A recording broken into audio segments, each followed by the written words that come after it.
Hey, I'm all here, lovely. I'm all in. So, thank you so much for joining us, everybody. We are delighted to be running a cracking series of sessions throughout 2025 for our CSR supporters group. I think we've had some great presentations from Sarah, from Bethan, and Monique over the past 12 months, our wonderful CSR committee members. But this year, we wanted to focus on stories and listening to some of our members and some of the things that they're working on and some of the projects and that they're experiencing, things that matter most to us and the things that are very, very close to our heart. So I'm delighted today to welcome the wonderful Sarah James from Savient, Rhiannon Hopcroft from the Windsor Academy Trust, and Julie Hedge from Shoosmiths. Today we are going to be looking at, and I love the title that you came up with, Sarah, Careers Beyond the Desk. I thought that was Oh, this is all great. Ree's hard work, this one. Oh, Rhiannon, there we go. Oh, Like, well oh my done. goodness. I was like, this is captivating. This is brilliant. What's all this about? So, the great thing is I think there's so, as we know, and we were reviewing our CSR nominees last night for the awards. It's evolving so fast. And there is so many things that fall under CSR and EDI now. It's really exciting. And years ago, we used to find it really difficult to find people that would nominate in that category. Now it's just incredibly inspiring to read all the things that people are doing in that category. It really does take your breath away. So this is wonderful. Schools and school initiatives, school engagement programs, engaging young people and inspiring the next generation is really important. So I am going to hand over to Sarah now, and I will pop myself on mute. But lovely to see you all. Thank you so much for coming today, and I look forward to hearing more. Thank you. No, thank you and welcome everyone to joining. This is our first CSR supporter session for our PA Forum members. So welcome to new people that have joined and existing members. It's great to see you all. What Dan kind of touched on really around our kind of school engagement programs, I know that hopefully you'll find from this session with Rhiannon and Julie actually sharing their experiences in outreach, supporting careers events. So just try and empower you and give you that kind of confidence and support that you can actually get involved and hopefully take the opportunity of using your volunteering days or CSR days that you could actually support with careers events and things as well. I know personally from myself, we're seeing lots of kind of requests for supporting with careers events or work experience, and we'll touch on some of the experiences that our members are going to kind of share with us as well. And we're also getting kind of asked those questions from a business continuity point of view. So actually, what are we doing to future proof our roles, but also engaging with the future generation and how we can get them involved in our businesses and actually the business support role to actually come in and get involved with events. So we were delighted to launch our pilot event last year for the PA Forum School Engagement Programme. We've got some fantastic, exciting news that we'll keep to the end of the session to share with you that is coming up in March, and it would be great to kind of get people that are passionate about doing that and getting involved with that. Delighted to kind of be joined this afternoon by Julie and with Rhiannon to actually share their experiences and their involvement in outreach and CSR. So hopefully by the end of the session you will have the confidence that you will be able to kind of reach out and help us with these sessions. So welcome both. Thank you ever so much for kind of joining us this afternoon.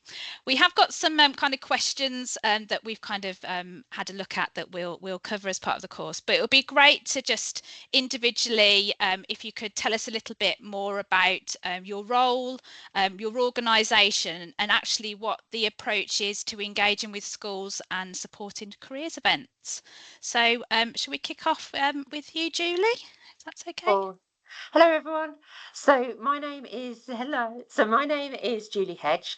I'm a senior legal PA at a law firm called Shoosmiths, which is a national law firm based in Birmingham, but also we have sites all across the UK.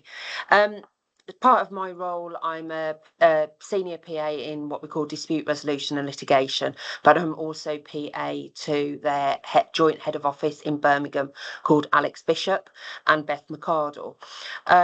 So that's effectively my role, and through my enabler, which is Alex Bishop, and I'll touch on what I mean by enablers shortly, but through the enablement of working for somebody like Alex Bishop, and also just having the confidence and the belief in my own role and what I can offer, I'm also social mobility lead in Birmingham as well, which leads quite nicely into sort of the initiatives that I have got involved in, and some of the initiatives that started out and then they have just evolved and become bigger and bigger through the contacts and the network that I've created, really.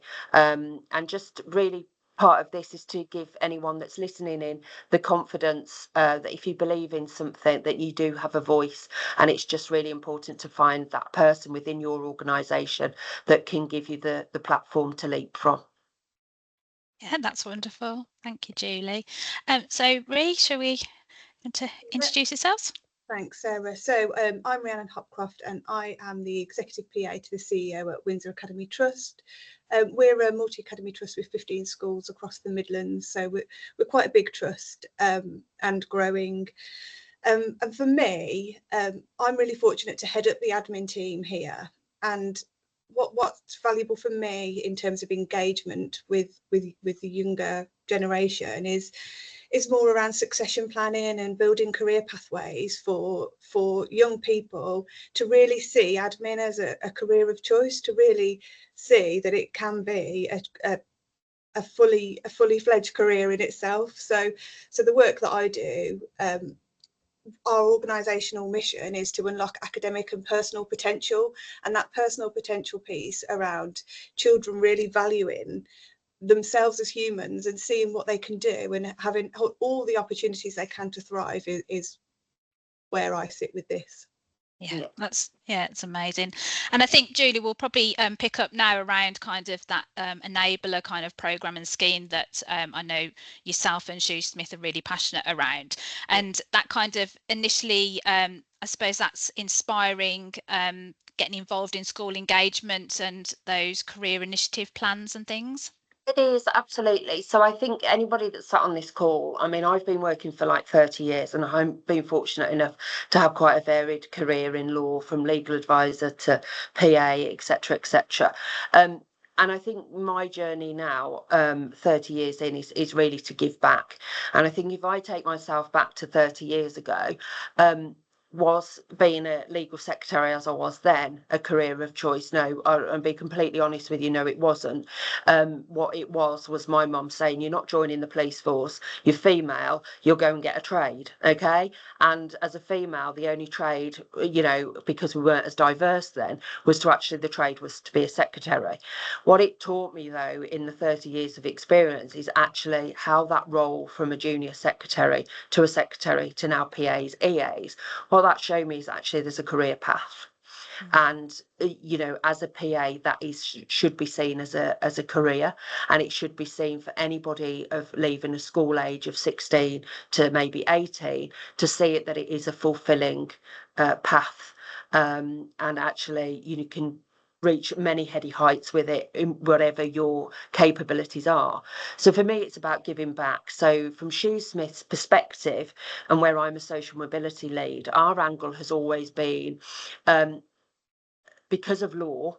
And if you say to people, I work in law, there are certain demographics that will think that's not achievable for them. So as part of our social mobility, it's to say a career in law is not limited. You don't have to have the funds, you don't have to have the private education, you don't have to, you know, have gone to some private school. A career in law is accessible to all.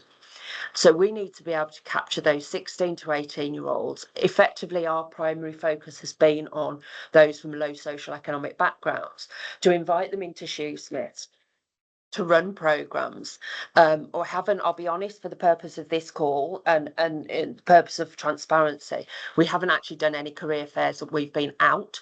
We've invited schools in. So they've come into Shoosmiths and they've seen what the potential looks like. They've also seen that when we talk about a career in law, it's not limited, you know, to a career in law of being a lawyer.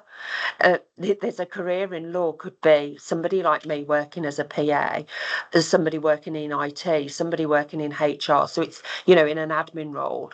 Let's not limit that to work in law. You have got to be a lawyer. You can work in law and have a fulfilling role and a fulfilling career. The other thing with the Shoosmiths, we've worked with Aston University, which I'm sure they won't mind me saying. I've worked with the EY Foundation. We've worked with a lot of big organisations to get these 16 to 18-year-olds through our door to see what it looks like, what a career looks like, and how open it is for them. Daniel. Yeah. Sorry, I just wanted to say, Julie, when I came into your office last time, I was sat in reception, and there was this young man next to me, and he was waiting for Alex, head of office, to come and meet him. And I just said to him, we weren't talking to each other. It was awfully quiet. And as you know me, I can't deal with that. So I was like, I turned and I said, tell me about you. And oh God, his story was just out. He had come from a really difficult background. His mom had really quite serious mental health challenges. He had a baby boy kind of brother that he was effectively caring for. He'd been to the States to study law, came back, and he wanted this opportunity, but his family, of course, came first. And he was trying to find a legal firm that would enable him to have the flexibility and to be able to support him through those times of really difficult, of hardship. And I just was fascinated. I just sat next to him. I was like, wow. I was like, you've been through a lot and you are really advancing your career as much as you can. And it was just time. It was the time to actually just sit and listen to somebody's story and to hear that. So I just wanted to say that just because I actually, you know, he obviously had been invited in by Shoosmiths as part of that program, and he did say he was going through the EY Foundation. I know exactly and so what it you was mean. yeah, he was just one of the most wonderful, inspiring guys I've met. So I just wanted to share that. Sorry to interrupt you, Julie. Thank you.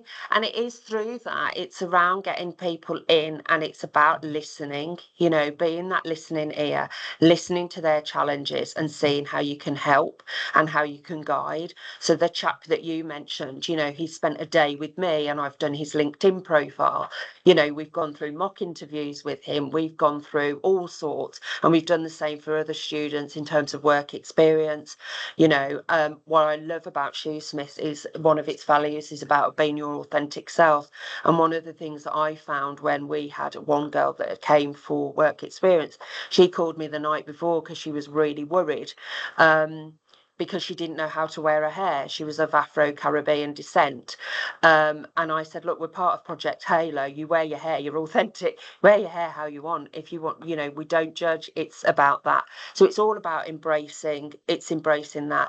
And it's also about saying to them that a career as a PA. So Shoosmiths has just launched a career framework, which I'm personally really invested in. And I started on that journey through Daniel, and meeting people like Lucy Brazier to actually then have the voice to go to my firm and say, you know what, we actually matter and we actually should have a career framework.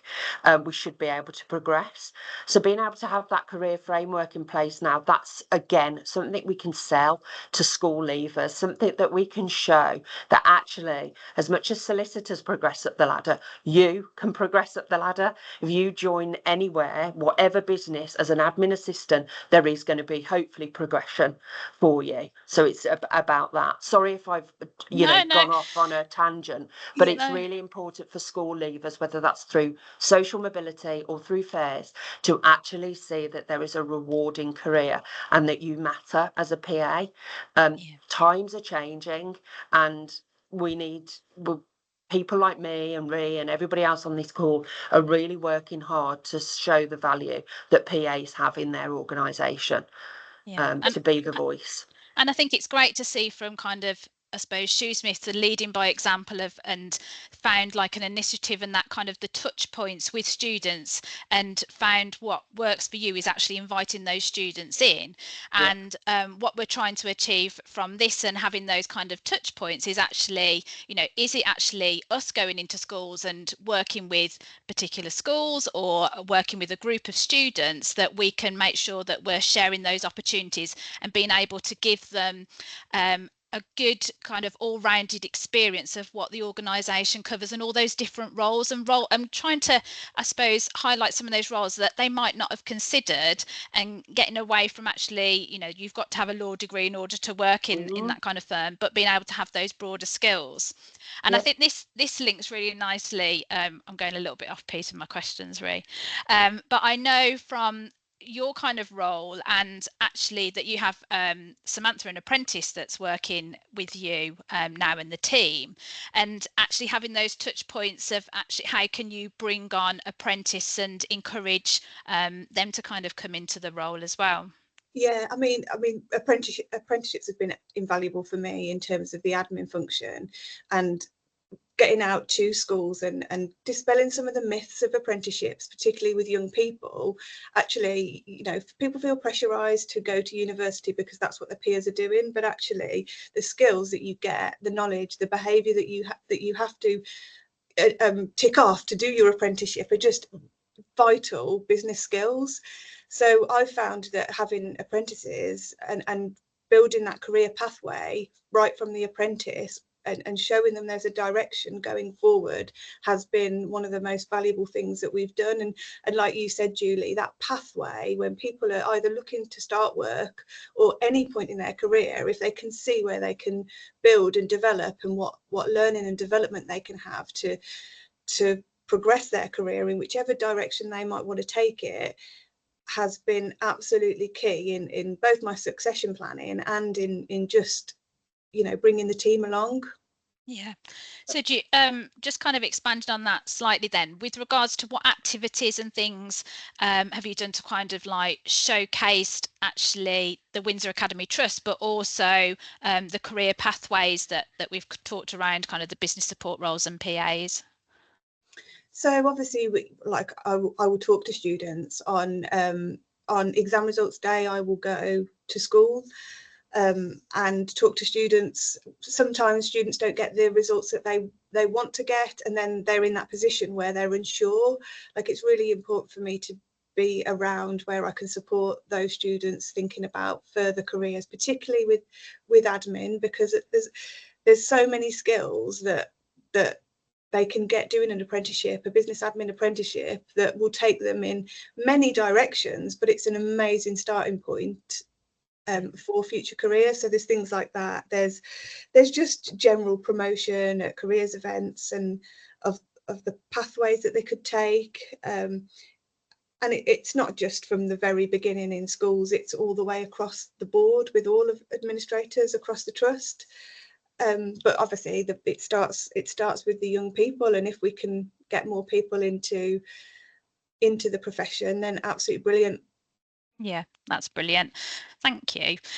So I think it's fantastic what both of you were doing, and you know, kind of getting involved in schools and things, and it's great to hear that kind of passion. And I think what would be great to kind of share with members is like, how do we actually go about this? So someone that potentially is like, I want to be able to give back, and this sounds completely down my street and exactly what I want to get involved in, but it's like, where do you start? And I know we've spoken to the careers and enterprise company that have shared their kind of knowledge, but it's that, if I know there's going to be people on the call and people watching back that are like, how do I actually get involved with this? How do I start?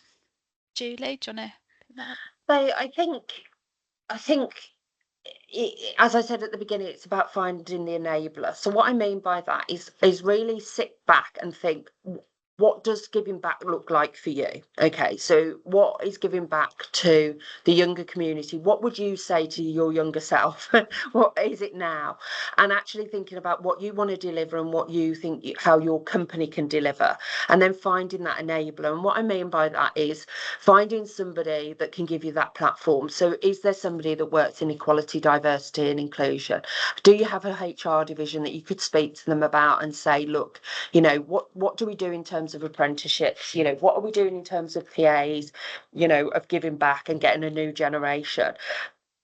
And just finding that, but have your ideas, you know, map it out of what that looks like. So if you want to give back in terms of social mobility and you want to that, then, you know, speak to somebody. There'll be somebody that does corporate social and responsibility, as most organisations have, and have a look at that.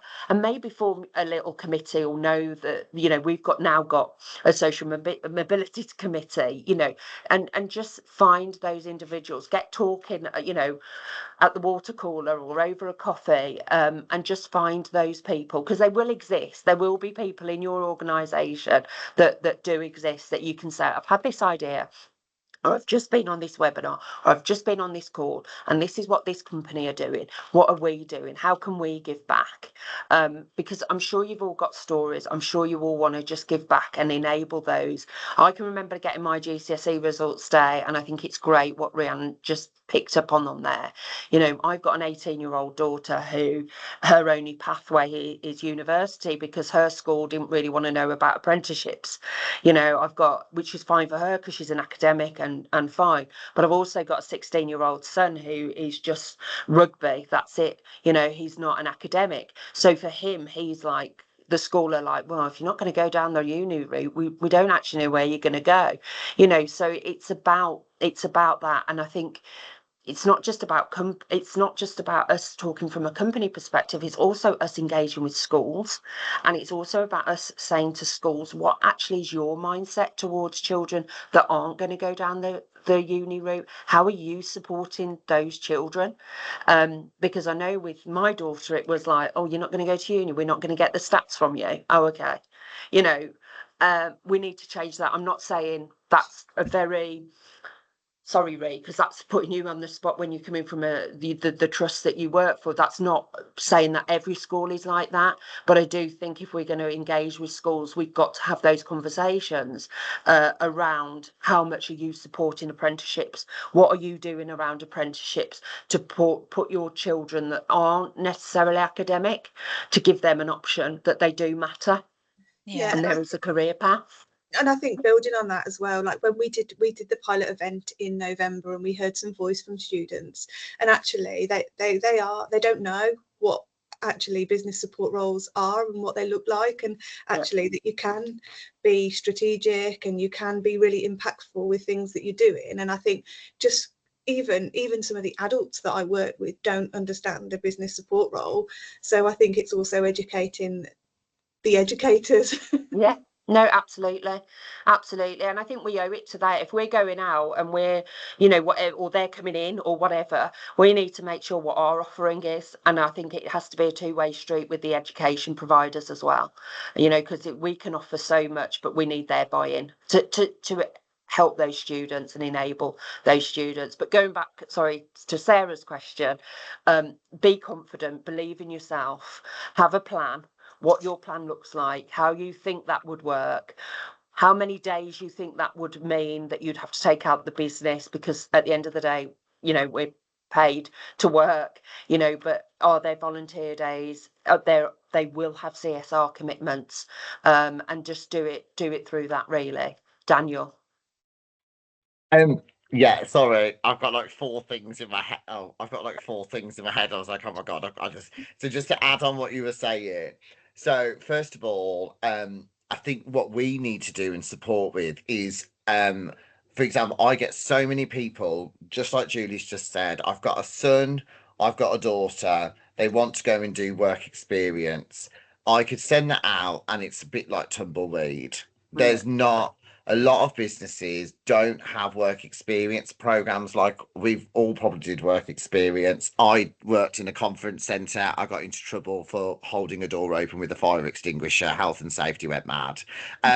But I have now had a career in hospitality my entire life, and that was thanks to that work experience program, putting out conference chairs, filling up the cups of coffee, washing up, whatever. Absolutely loved it.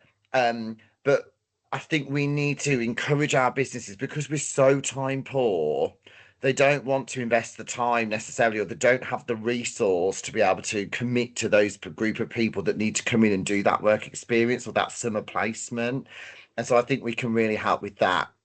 The other point that we mentioned about, I think EPA are referring to it as the Great Retirement. So if you look at over 70% of our members have been in their roles for over 25 years. So that whilst that's amazing, and we have such a massive wealth of experience, that's quite worrying as well, because we don't seem to be attracting the next generation that are coming in and utilizing all of this incredible experience that all of our members have accumulated over so many years. And so that's quite difficult.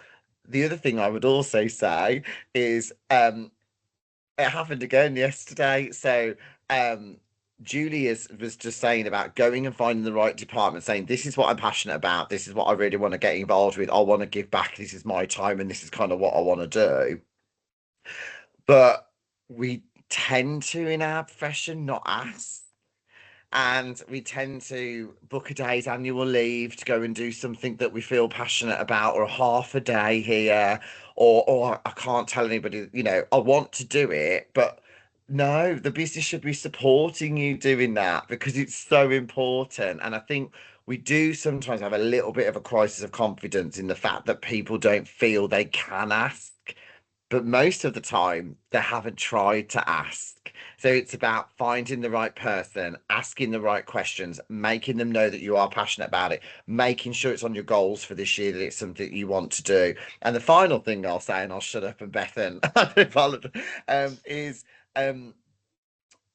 last year I went through some counselling, and I was in a I wasn't in a great place at the time, and I remember sitting in front of the counsellor, the guy, and he was like, "Talk," and I went, "Are you sure?" And he was like, "Yeah." "Are you ready for this?" And he was like, "Yeah."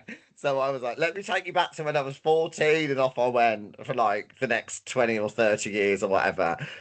And he sat there and he said, "I'm 65 years old." He said, he said, "I haven't done half the stuff in my life that you've done in your life." He said, "But I can tell you now, the biggest thing that you do that you don't realize you do is you give back to help others. And that is the best form of counseling and um, mindset that you can have." And it clicked, and I was like, "Oh my God, is that like, I love to support other people. I really do. I love to try and do as much as I can." And he was like, "That is the best form of counselling." So if you are really passionate, you do want to give back, then I just think it's amazing to be able to do that. And now I'm going to put myself back on mute. Thank you. Hello, Bethan? Bethan. Hello. Well, I don't know how I can follow that. Um, I was just going to say very simply, work experience. It's what you said about how to get people in. I found with us that nepotism exists. It's fine. I wouldn't have got a job without nepotism, if I'm completely honest. Probably any of my jobs without it. There is a place for it. But making people realise that because they've got, a mate of someone that works here, or a client's son wants to come in for work experience, just sort of putting in the ear, that's great, but do you think we should perhaps give the opportunity to people that don't have those relationships? And that's how it started, really. It was just that little flea in the ear of, well, that's fantastic, but maybe we should. And it was then finding, as you said, your enabler. There was an MD, latched onto it, went, this is great.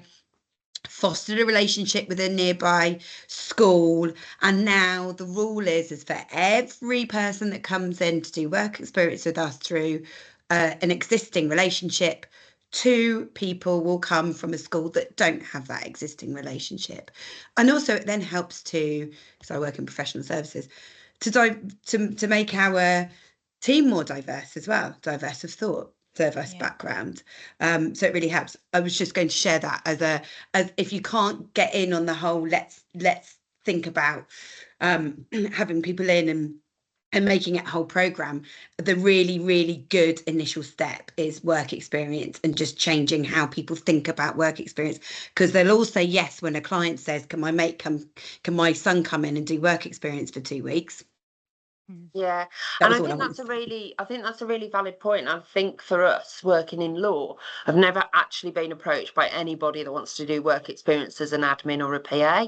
Everybody that approaches me to do work experience is work experience because they're doing a law degree and they want to see what it is like to be a lawyer.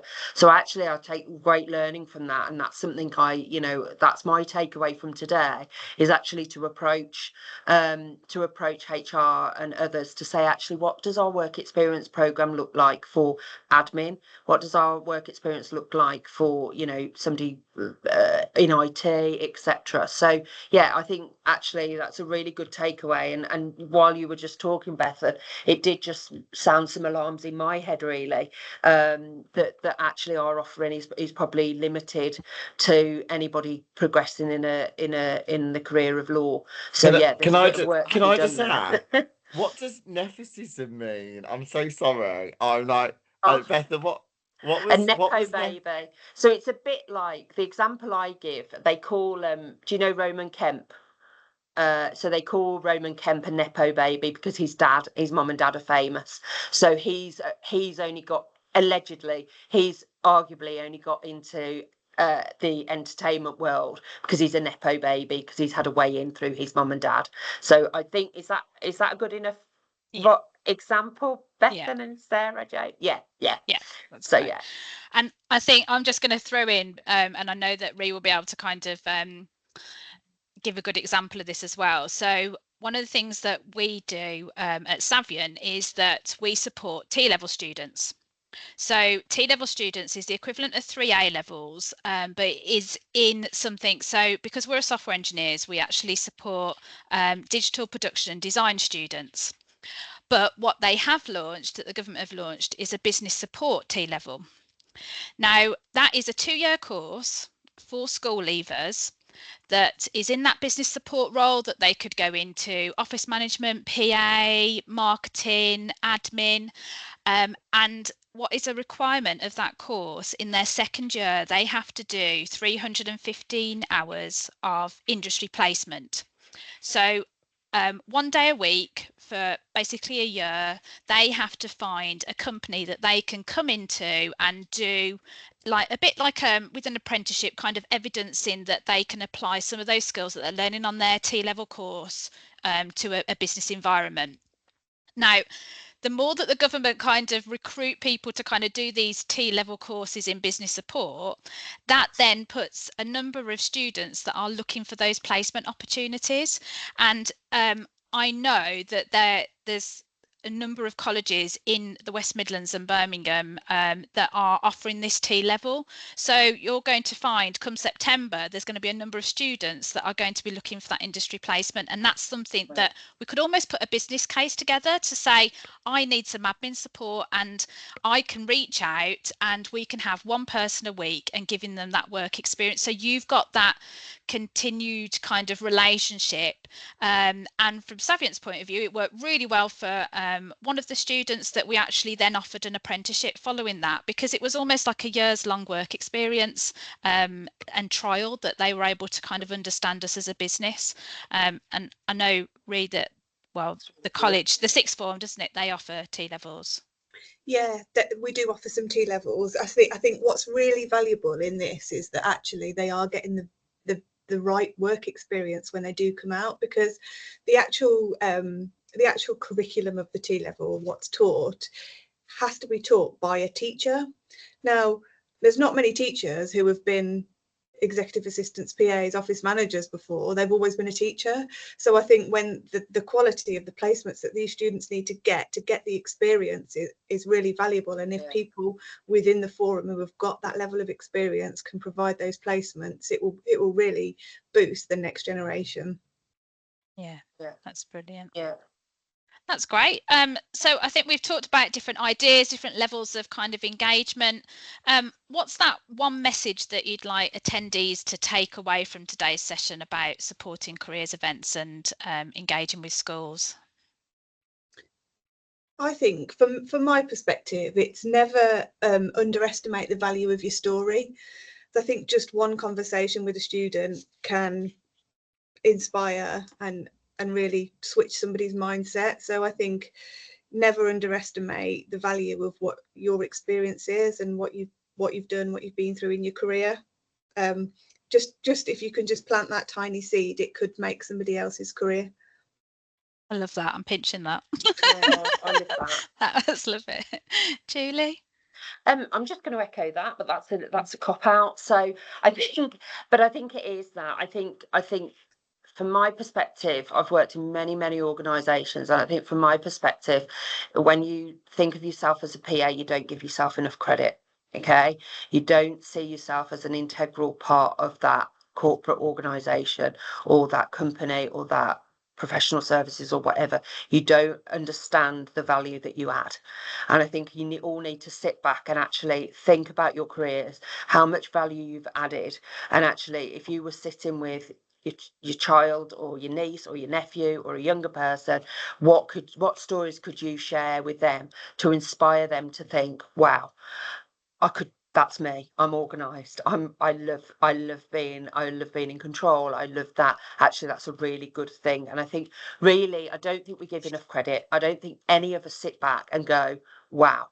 I think we all underestimate ourselves. We always tend to put just in front of what we do. I'm just a PA, I'm just a EA, or I'm just, right? So we have to stop that initially. So if we're going to have to get people to believe in this as a career, we need to be that role model, and we need to be that one that is exhibiting those behaviours to say it can be fulfilling.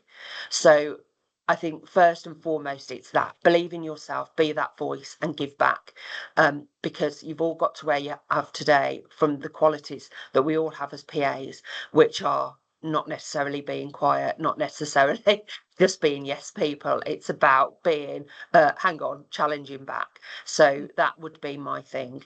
And just to link into the careers behind the desk, I think that's a really good strap line, and I think we need to that needs to trend. And what I mean by that is our careers are behind our desks. We're not just sitting at our desks typing day in, day out and doing what people perceive as what a PA role is. We are doing far more. We are doing so much more in terms of being ambassadors for our company, in terms of being ambassadors for what we believe in, whether that's your values, whether that's the young people, what have you. So believe in that. Yes, you're going to face challenges. Yes, you're going to have people that are just like, whatever, but just keep going. I have. I have knocked on those doors until people are just like, will you just come in? Yeah, and I think we've got to share. We've got to kind of pass on that enthusiasm and the passion that you've both shared and everyone shared on the call today to the future generation, because it's them that we're going to kind of need to rely on and things. So thank you ever so much. That's been brilliant. Rhiannon, who wants to go next? Or I think just to build on what Julie said as well. Like, I mean, the research that's behind some of this stuff, like the future of the world of work, the future of jobs report from the World Economic Forum, and the Skills England report, like the skills that they're saying are skills that people need for the future are the skills that we have. So we need to make sure people know that we've got those skills. Those skills are what make our roles. Things like leadership, teamworking, creative thinking. We do that every day. Yeah. So share that. Thank you both. I was going to ask you, Rhi, to share that 65-page document that you read and tell everybody what the skills were that were in there. But I think this happened to me. It reminded me of something that happened to me when we had our event at Clay's last week. Everybody had left, and I went up to go and get my coat from the cloakroom, and this girl walked down the stairs, and she stopped me, and she went, I want to be like you one day. And I said, what do you mean? I thought she was being sarcastic, and she went, I want to be as confident as you. And I went, don't take this as confident, because it's not. I said, I shake and tremor as much as I do to stand up in front of 150 people and start talking. And she said, can you tell me what I need to do to get to like how you are? And I said, you just started it. I said, by stopping me and asking me a question. You've never met me before. You don't know me. You're inquisitive. You've asked. You want to find out more. You're curious. And I said, that is how I started my career. I started as a receptionist. I was in a bar, clearing glasses, pulling pints. And I said, you talk to people and you get to know people. And I messaged Amber after that event and I sent the picture of the girl that stopped me and I said, I'd like to come back in and have a coffee with her because I just really respected that she did that. And I thought, if I could talk to her and just help her understand that she has got that confidence, like she can have that confidence. She's just started out in her first job ever. It made my heart sing, like to even think that. I mean, and like I say, at first, in this world that we live in, you just think someone's having a joke with you and someone's having a laugh. And I was like, actually, no, she's actually being deadly serious. And I felt really flattered, but also a bit weird because I was a bit like, oh my God, this is a bit crazy. But yeah, it was amazing. But now I want to reach out to that person and if I can help them in any way, I'd really love to try and do that. That's exactly what Ree was kind of saying. Actually, don't underestimate the power of your story. And you've already had that impact on that person there. Yeah. Julie, you're going to wrap this up for us? Yeah, so I was just going to pick up on the two things actually. One from Rhea around the skills. Please do share that report. But I am interested in reading that. But I think it's also the skills. We've got to think whether we like it or not. And I'm of a generation that it scares me. But AI's coming. And I'd be really interested, and this is for another day, but I'd be really interested to see what school syllabuses are doing around that, because we as a law firm are really embracing AI now. So again, it's about, what are we doing for school leavers? What is the curriculum looking like as AI is coming? And the role of an assistant, a PA, is changing. We're not going to be out of a job. Will really say that. It's just evolving. As it was when I started 30 years ago on a typewriter, and then suddenly emails came. Every generation it evolves, every decade it evolves. So it's not something to be scared about. But what are schools doing on a syllabus about AI? The other thing I wanted to pick up on, so that was skills. The other thing I wanted to pick up on what Daniel said is about that authenticity. It's about, you being relatable to your audience and them seeing something in you that they can relate. So it is about role modeling. It is about behaviors, and it is about being authentic. It is about, I'm on LinkedIn. I will share my stories as a mental health champion about my own mental health battles. It makes you authentic. It makes those school leavers realise that actually you may be coming across as really confident and you've got it together, right? But actually being authentic and saying, do you know what? My legs are trembling. I am nervous about this. I've never done this before. Makes you relatable. Makes them see that anything, whatever challenges, diversity, whatever it is, that we can create an inclusive and psychologically safe working environment for them to come into and to work, and it is safe for them, irrespective of what their challenges may be. So I think that's also really, really important to get across to school leavers as well. No, that's brilliant. Thank you ever so much. I just want to thank you both for your time and kind of sharing with us. We can stop the recording now and we'll be able to open up to some questions from anybody. And thank you both again. It's been great. No, thank you for the opportunity. Thank you so much. I'll just stop the recording now.